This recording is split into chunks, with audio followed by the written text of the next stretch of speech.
नमस्कार, मेरा नाम श्री गितुपर्णा शर्मा। मैं 20 साल का युवा असम की राजधानी गुवाहाटी से। आज की राजनीतिक वार्ता एक अंतर्राष्ट्रीय खेल है जो बांग्लादेश के इंटरिम प्राइम मिनिस्टर या फिर chief adviser to the state जिसे कहा जाता है बांग्लादेश में करंटली, मोहम्मद यूनुस, उनकी दी गई स्टेटमेंट उन्होंने जो चाइना से दी है उसके विरुद्ध है। वो स्टेटमेंट उन्होंने चाइना में जाकर, जो हमारा दुश्मन पड़ोसी देश है, जिसके कारण जो हमारे कश्मीर अथवा या फिर भारत के कई नॉर्थ ईस्टर्न स्टेट से लेकर लद्दाख जैसे कॉमन एरियाज तक भी बहुत सारी ज़मीनें क्लेम करता है, या फिर व्यवसाय में या फिर राजनीतिक रूप से हमारे देश में आए दिन दुष्प्रचार करता ही रहता है, जिसके बारे में मुझे आपको बताने की ज़रूरत नहीं। परंतु बात इधर है, जब हमारे मुल्क में एक ऐसा अवस्था हो जाता है जब विपक्ष और पक्ष, जहाँ कांग्रेस और बीजेपी दोनों को मिल के आकर एक बात पे बोलना पड़ता है, तब ज़रूर बात इतनी गंभीर रह चुकी होगी जो भारत की अखंडता और एकता एवं भारत की स्वाभाविक समानता पे प्रश्न करता है।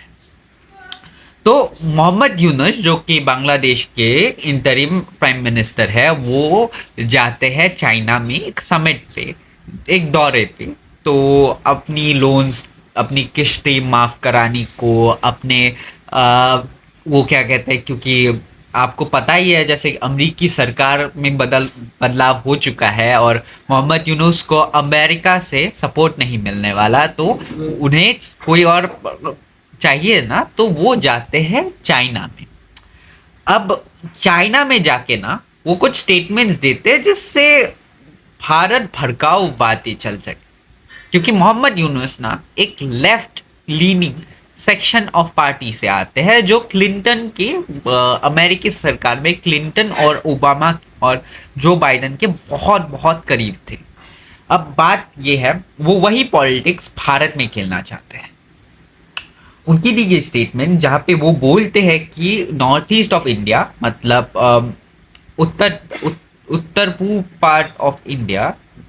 बहुत तरह से लैंडलॉक कंट्री है, फिर रीजन है, क्योंकि वो मिसस्लिप हो चुका है। परंतु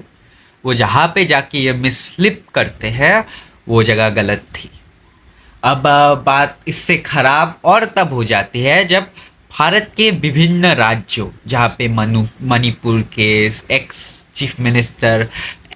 बीरेन्द्र सिंह हो, या फिर असम के मेरे राज्य के चीफ मिनिस्टर हमारे हेमंत बिश्व शर्मा जी हो, या फिर बीजेपी के कांग्रेस के बड़े छोटे लीडर्स ही क्यों ना हो, वो इस बात पे कड़ी निंदा करते हैं, क्योंकि हम नॉर्थ ईस्ट के प्रति भाई भारतीयों के साथ एकांतता और समानता के साथ रहते हैं, और हमारा भारत का जुड़ाव इतना ही है जितना भारत के किसी भी राज्य और संख्याओं का भारत के प्रति है। इसी बात पे हम सभी का क्रोध इस बात पे ज़्यादा होता है जब वो कहते हैं कि उनको गार्डियन ऑफ द सीज कहा जाए, यानी अभिन्नता पानी का, जो समुद्र है बे ऑफ बंगाल का, अभिन्नता, या फिर एक तरह से समुद्र सम्राट आपके हिसाब से। परंतु इसमें गलत इस बात से है कि जो आप अपने बारे में बात कर रहे हैं, तो आपके पास नेवी है क्या? समुद्र सेना है क्या? वो तो है नहीं, तो आप अपने आप को ऐसा कह कैसे सकते हैं? दूसरी बात, आप कहते हैं इन्फ्लुएंस जो चाइना आपके थ्रू करे नॉर्थ ईस्ट ऑफ इंडिया में, परंतु आप सिर्फ व्यवसाय के बारे में नहीं करते, डेवलपमेंटल चीज़ें या फिर स्ट्रक्चरल इन्वेस्टमेंट्स जो यहाँ से वहाँ करे, आप इसको भी बोलते हैं। ये गलत स्टेटमेंट इसलिए है क्योंकि एक तरह से आप कह रहे हैं कि ये जो नॉर्थ ईस्ट ऑफ इंडिया है कंप्लीटली भारत पे डिपेंडेंट नहीं है, और आप चाइना को बुला रहे हैं आपका व्यवहार करके वहाँ पे डेवलपमेंट या फिर अपने आप को डिपेंड कराएं। इसका मतलब आप एक बात नोटिस करेंगे, भारत में जब भी नॉर्थ ईस्ट को अटैक करने की बात होती है या फिर नॉर्थ ईस्ट के विरोध में भारत को विभाजित करने की बात होती है, तभी सिलीगुड़ी कॉरिडोर, जिसे भारत का चिकन स्नेक भी कहा जाता है, उस पे हमेशा हमेशा बल दिया जाता है। वही मेरे राज्य के मुख्यमंत्री ने एक चीज कहा है, जहां पे उन्होंने कहा है कि हमें सिलीगुड़ी कॉरिडोर को बहुत मजबूत करना जरूरी है और भारत को सिर्फ सिलीगुड़ी कॉरिडोर के अलावा सिर्फ सिलीगुड़ी कॉरिडोर के अलावा नेपाल में क्या बोलते हैं, म्यांमार में बन रहा वो पोर्ट, जिससे भारत और म्यांमार और north east of India completely connected हो, ऐसा कुछ करना चाहिए।